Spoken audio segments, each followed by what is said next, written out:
దేవునామానికి స్తోత్రం. మీ అందరికీ ప్రభు పేరట వందనాలు తెలియజేస్తూ ఉన్నాను. న్యాయాధిపతుల గ్రంథము 2వ అధ్యాయము 2వ వచనాన్ని మనం పరిశీలన చేద్దాం. న్యాయాధిపతుల గ్రంథము 2వ అధ్యాయము 2వ వచనం. మీరు ఈ దేశ నివాసులతో నిబంధన చేసుకొనకూడదు, వారి బలిపీఠములను విరగొట్టవలెనని ఆజ్ఞ ఇచ్చితిని గాని మీరు నా మాటను వినలేదు.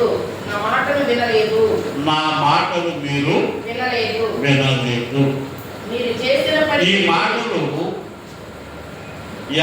ఎవరితో చెప్తున్నారంటే ప్రభువు అయినటువంటి యేసుక్రీస్తు వారు ఇజ్రాయేలు ప్రజలతో చెబుతున్నటువంటి మాటలు. ఏమంటున్నారంటే, నేను మీకు చెప్పాను కానీ మీరేం చేయలేదు, వినలా. మోషే నాయకుడిగా ఉండి ఇజ్రాయేలు ప్రజలను ఐగుప్తు దేశములో నుండి ప్రభువు నడిపించమని సెలవిస్తే వారికి ప్రభు విడుదల కలగజేసి నాయకుడైనటువంటి మోషే ద్వారా నడిపించుకుంటూ వచ్చాం. మోషేకి దేవుని యొక్క పిలుపునందుకొని తాను ఈ భూమి మీద నుండి పరమలకు వేయించాలని ప్రభు తెలియజేస్తే అప్పుడు మోషే తర్వాత యెహోషువని నాయకుడిగా ఎన్నుకున్నారు. ఈ యెహోషువ కూడా చనిపోయిన తర్వాత ప్రభు న్యాయాధిపతులను ఏర్పాటు చేస్తాడు. హల్లెలూయా. న్యాయాధిపతులను ఏర్పాటు చేసి ఈ న్యాయాధిపతుల యొక్క డ్యూటీ ఏంటంటే ఇజ్రాయేలు ప్రజలను శత్రువుల చేతుల నుండి విడిపించాలి అని. మనము కూడా ఇక్కడ న్యాయాధిపతులు 2వ అధ్యాయము 2వ వచనంలో అంటున్నారు, మీకు నేను ఎన్నో మాటలు చెప్పాను కానీ మీరేం చేయరా, నా మాట వినరా. నా మాట వినకపోవడం మూలంగా మీకు జరిగేటువంటి నష్టం ఏంటంటే అని క్రింద చెప్తూ ఉన్నారు. మీరు చేసిన పని ఎట్టిది కావున నేను మీ ఎదుట నుండి ఈ దేశ నివాసులను వెళ్ళగొట్టను. మీరు మీ వల్ల కాదు శత్రువు మీద జయం పొందాలంటే నా సహాయం లేకుండా మీరు ఏమీ కూడా చేయలేరు. మీరు అనుభవించి ఉన్నారు, మీరు చూస్తున్నారు, అయినా కానీ మీరు వెనక్కి తిరిగి వెళ్ళిపోయేటువంటి స్వభావంలో కనిపిస్తూ ఉన్నారు. నేనేం చెప్పానో తెలుసా, కానాను దేశానికి వెళ్ళిన తర్వాత మీ శత్రువులు అక్కడ ఉండకూడదు, వారిని నిర్మూలన చేయమని చెప్తే మీ ఆలోచన బట్టి, మీ స్వలాభమును బట్టి కొంతమందిని నశింపచేసి కొంతమందిని మిగిల్చాం. నేను చెప్పిన మాటను వినలా. ఎనకపోవడం వల్ల ఇప్పుడు ఏం జరుగుతుందంటే వారు దేశ నివాసులను వెళ్ళగొట్టలేదు కనుక మీ ప్రక్కలకు సోలముగా ఉందరు. మీ ప్రక్కలకు ఎట్లా ఉంటారు? సోలముగా ఉంటారు. సోలం ఏం చేస్తూ ఉంటుంది? ఎప్పుడు గుచ్చుతూ ఉంటుంది, ఎప్పుడు బాధ పెడుతూ ఉంటుంది, ఎప్పుడు శోధనకు గురి చేస్తూ ఉంటుంది. ఇటువంటి బాధ మీరు అనుభవించాలని నేను చెప్పిన మాట మీరు వినకుండా ఉన్నారు కనుక నీ శక్తిని బట్టి కానీ, నీ జ్ఞానమును బట్టి కానీ, నీ బలమును బట్టి కానీ నీవు జయం పొందలేవు కనుక, నువ్వు జయం పొందాలంటే నా సహాయం మాత్రమే కావాలి కనుక అని దేవుడు వారితో చెప్పాడు, మనతో కూడా చెప్తూ ఉన్నారు. దేవుని మాటలు మనం విన్నామా?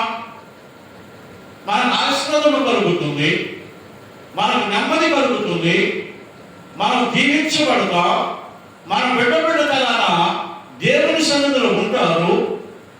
అంత మాత్రమే కాకుండా మనము తుది శ్వాస విడిచిన తర్వాత యుగాయుగములు దేవునితో ఉంటాం. హల్లెలూయా. అందుకనే కీర్తన గ్రంథం 32వ అధ్యాయము 8వ వచనంలో అంటారు, నేనే నీకు ఉపదేశం చేయాలి, నా కనుదృష్టి నీ మీద ఉండాలి, అప్పుడు నీకు ఆశీర్వాదాలు కలుగుతాయి, దీవెనలు కలుగుతాయి, విడుదల కలుగుతుంది, స్వస్థత కలుగుతుంది అని దేవుడు చెప్పినట్లుగా ఎక్కడ కూడా దేవుని మాట వింటే నువ్వు సమస్యల నుండి నువ్వు విడుదల పొందుతావు.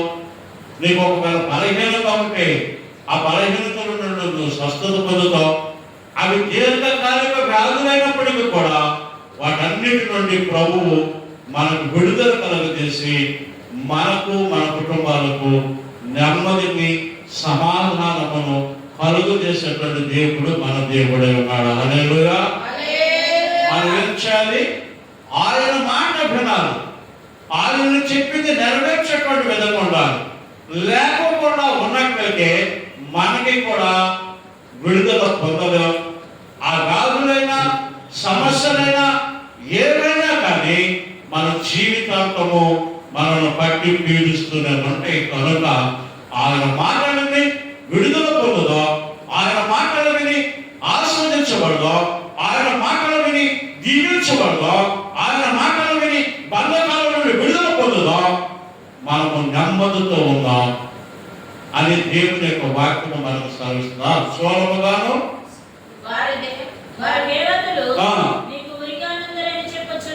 ఎట్లా ఉంటాయి? గురిగా ఉంటాయి. వారి దేవతలు ఎట్లా ఉంటాయి? మీకు గురిగా ఉంటాయి అని దేవుని వాక్యం సెలవిస్తుంది.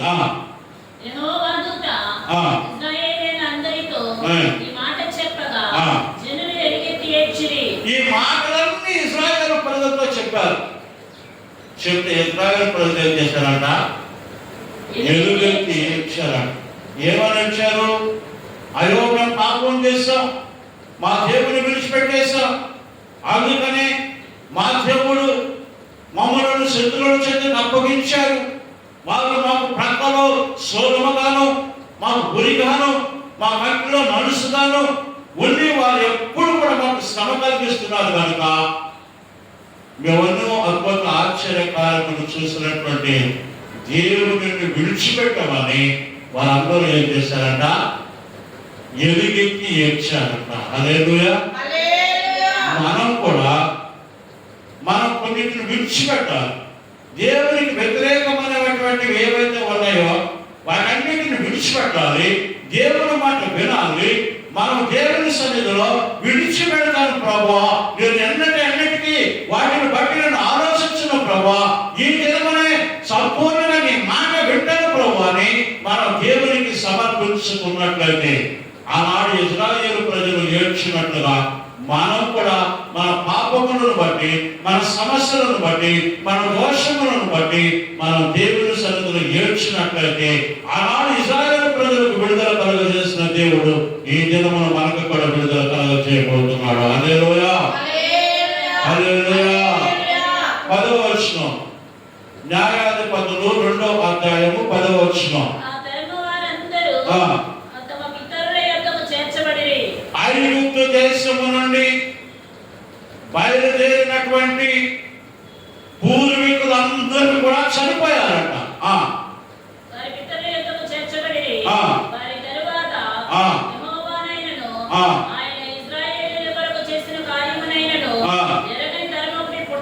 ఇప్పుడు అందరూ కూడా యవనస్తులు చేశారు. వాళ్ళకి ఏంటంటే దేవుడు చేసిన కార్యాలు తెలియవు, దేవుడు చేసిన అద్భుతాలు తెలియవు, దేవుడు చేసిన ఆశ్చర్య కార్యములు తెలియవు. కనుక తిరగబడినటువంటి వారందరూ వారి పిల్లలకు నేర్పలవారు, వారందరూ కూడా మరణించిన వారు కనుక వీరికి దేవుడు ఏం చేశాడో తెలియదు. కనుక ఆ తరము వారు వచ్చి వారి బిడ్డల కన్నా ఎక్కువ దేవునికి కోపం పుట్టించేటువంటి దోషములు చేసి ఉన్నారని చెప్తున్నారు. మరి మనం ఏం చేస్తూ ఉన్నాం? మన పిల్లలకు దేవుని పరిచయం చేస్తూ ఉన్నామా? చిన్నతనం నుండి ఆయన చేసిన అద్భుత ఆశ్చర్య కార్యక్రమాలను బట్టి మన బిడ్డలకు మనం వివరించేటట్లు ఉన్నామా? లేకపోతే దేవునికి మందిరానికి తీసుకురాకుండా మన బిడ్డలేమో ఇంటి దగ్గర, మన బిడ్డలేమో సినిమాలకు, మన బిడ్డలేమో వేరే వేరే ప్రాంతాలకు వెళ్ళిపోయి మనము మాత్రమే వచ్చి ఒకవేళ దేవుని సన్నిధిలో మోకరిని ప్రార్థిస్తున్నామేమో. నీ బిడ్డ తరాన దీవెన ఆశీర్వాదము తరతరములకు దేవుడు కలుగచేయాలంటే నీ పిల్లలు కూడా దేవుని సన్నిధిలో మోకరిల్లాలి. నిన్ను కాపాడినటువంటి దేవుడు నిన్ను నీ కుటుంబంలో కూడా కాపాడుతాడు. వారు దేవునికి కోపం పుట్టించే వారిగా ఉండకూడదు. వారు దేవునికి వ్యతిరేకంగా ఉండకూడదు.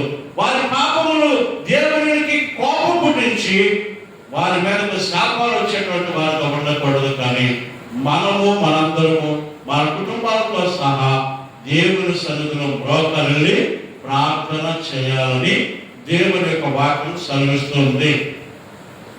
11వ వచనం. ఇశ్రాయేలీయులు యెహోవా కన్నుల ఎదుట కీడు చేసి ఐగుప్తు దేశంలో నుండి వారిని రప్పించిన తమ పితరులైన దేవుడైన యెహోవాను విసర్జించి బయలు దేవతలను పూజించి 16వ వచనం. న్యాయాధిపతుల గ్రంథము 2వ అధ్యాయము 16వ వచనం. ఆ కాలమున యెహోవా వారి కొరకు న్యాయాధిపతులను పుట్టించెను. వీరు దోచుకున్న వారి చేతిలో నుండి ఇశ్రాయేలీయులను రక్షించిరి. 18వ వచనం. తమ శత్రువులు తమను బాధింపగా వారు విడిచిన నిట్టూర్పులు యెహోవా విని సంతాపపడి ఎట్లా ఏడ్చారంట? ఎలుగెత్తి ఏడ్చారని న్యాయాధిపతుల గ్రంథము 2వ అధ్యాయము 4వ వచనములో ఉన్నది. వారు కలిగినటువంటి బాధను బట్టి ఎక్కడ పక్కలో సోలములుగాను బళ్ళు సోలము ఊరిగా ఉన్నాయి, కడుపులో నలుసుగా ఉన్నారు. కనుక ఇప్పుడు ఏం చేస్తున్నారంట? ఎలుగెత్తి ఏడుస్తూ ఉన్నారంట. 16వ వచనం 18వ వచనం.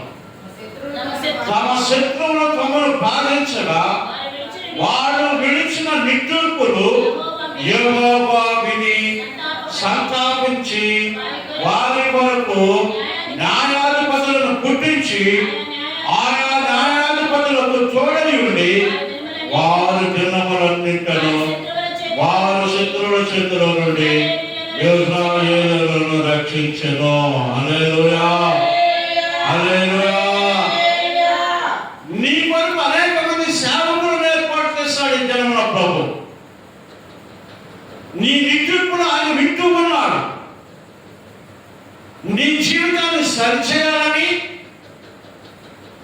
నేను ఆస్వాదించాలని, నీకు విడుదల కావాలని ఈ దినమున ప్రభు అనేక మంది సేవకులను సిద్ధపాటు చేస్తున్నాడు. ఆ దినమున న్యాయాధిపతులను ఏర్పాటు చేస్తున్నాడు. హల్లెలూయా, హల్లెలూయా, హల్లెలూయా. ఆ న్యాయాధిపతులలో మొట్టమొదటి వ్యక్తి ఒత్నీయేలు అనేటువంటి వ్యక్తి. ఎవరండి? ఒత్నీయేలు అనేటువంటి వ్యక్తి. తన కుమారు ఒత్నీయేలు ఇశ్రాయేలు ప్రజలను విడిపించారు. 40 సంవత్సరాలు ఇశ్రాయేలు ప్రజలకు నెమ్మది కలుగు చేశాడు. ఒత్నీయేలు చనిపోయిన తరువాత మరలా ఇశ్రాయేలు ప్రజలు దేవునికి వ్యతిరేకమైన కార్యములు జరిగిస్తూ ఉన్నారు. ఇశ్రాయేలు ప్రజలకు ఎప్పుడైతే నెమ్మది కలిగిందో, ఎప్పుడైతే ఆశీర్వదించబడ్డారో, ఎప్పుడైతే సంతోషం ఉందో వారిలో వారు దేవుడు చేసిన కార్యాలు మర్చిపోతూ ఉన్నారు.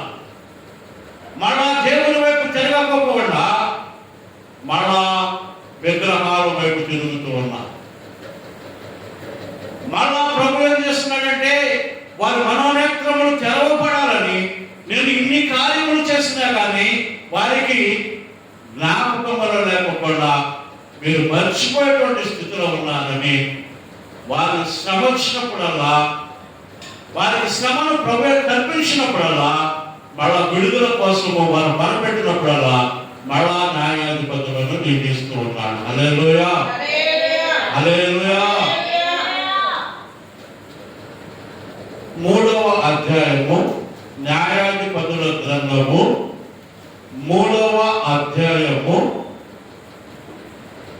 12వ వచనం నుండి పరిశీలన చేద్దాం. ఇశ్రాయేలీయులు మరలా యెహోవా దృష్టికి దోషులైన గనుక యెహోవా దృష్టికి దోషులైనందున యెహోవా ఇశ్రాయేలీయులతో యుద్ధము చేయుటకు మోయాబు రాజైన ఎగ్లోనును బలపరిచెను. మరలా తప్పిపోయారు. మనకు కూడా అంతే కదా. ఇంటి దగ్గర అన్ని ఉన్నాయనుకో దేవుడిని గుర్తుకురాడు. ఇంటి దగ్గర అన్ని ఉన్నాయనుకో ఎవరు గుర్తురాడు? దేవుడు గుర్తుకురాడు. ఈ ఆదివారం వెళ్ళకపోతే ఏమైంది, దేవుడి సన్నిధిలో మనం పాటలు పాడకపోతే ఏమైంది, దేవుడి సన్నిధిలో మన వాక్యము వినకపోతే ఏమవుతుంది అని మనం ఆలోచిస్తూ ఉంటాం. శ్రమలు అనేటువంటి ప్రారంభించబడతాయి. మళ్ళా శ్రమలు ఎప్పుడైతే వచ్చినప్పుడు మళ్ళా దేవుడు యొక్క మందిరము దేవుడు గుర్తుకు వస్తాడు. ఇశ్రాయేలు ప్రజలు కూడా అంతే. ఆ విధంగా జరిగిన తర్వాత మళ్ళా వీరిని దేవుని వైపు తిప్పుకోవడం కోసము, వారికి శ్రమలు కల్పించడం కోసము ప్రభు ఏం చేశాడంటే మోయాబు రాజు అయినటువంటి ఎగ్లోనును బలపరిచాడు. ఎగ్లోను వచ్చాడు, ఇశ్రాయేలు ప్రజల మీద దండయాత్ర చేశాడు. ఇశ్రాయేలు ప్రజల మీద చేయి పొందాడు. ఇశ్రాయేలు ప్రజలందరినీ మళ్ళా బానిసలుగా మార్చాడు.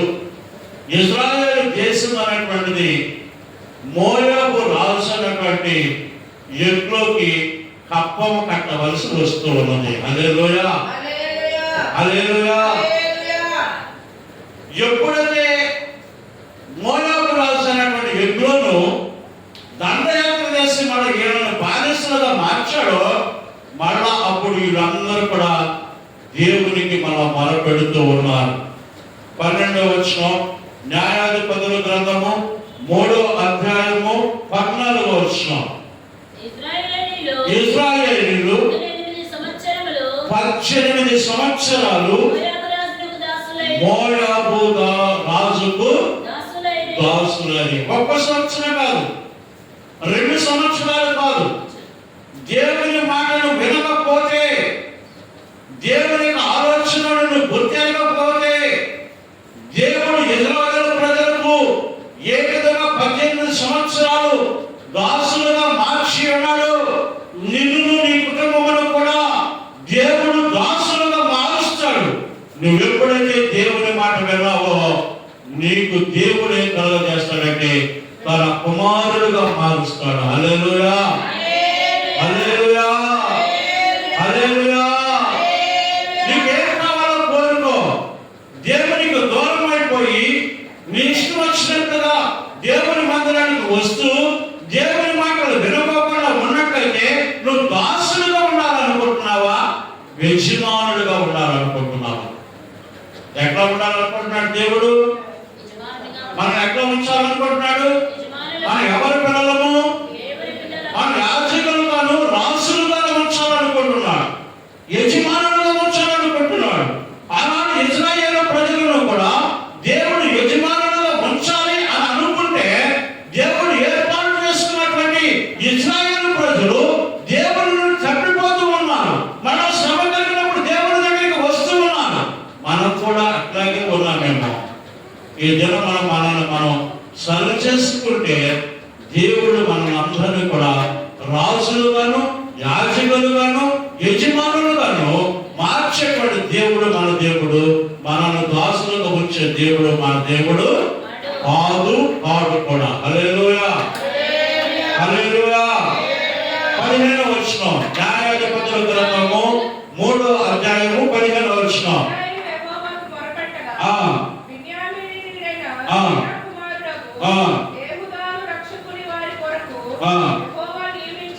మళ్ళా ప్రార్థన చేశాను.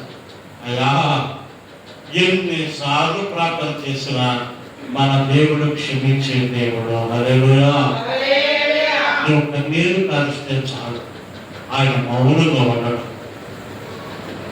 నువ్వు కన్నీరు కాల్స్తే చాలు దేవుడి సన్నిధిలో ఆయన మౌనంగా ఉండడు. అయ్యా ఎంతకాలం అయ్యా, ఎంతకాలం సరి చేసుకోకుండా ఉంటామయ్యా, ఎన్ని శ్రమలు పొందమయ్యా, ఎన్ని బాధలు పొందమయ్యా, ఈ దినమనే నువ్వు సరి చేసుకోవాలి. ఈ రాత్రి వేళ కాల సమయము మనది కాకపోతే మన ఆత్మ నరకంలో పడిపోతుంది సరి చేసుకోకపోతే. ఈ రాత్రి ప్రభు నిన్ను పుడుచుకోవచ్చు. మన కాలగతులన్నీ ఆయన వశంలో ఉన్నాయి కనుక మనం ఏం చేయాలంటే ఏ దినముకు ఆ దినమే సరి చేసుకున్నటువంటి వారిగా ఉండాలి. హల్లెలూయా. మళ్ళా ఇశ్రాయేలు ప్రజలు మొదలుపెట్టారు. గెరా కుమారుడైన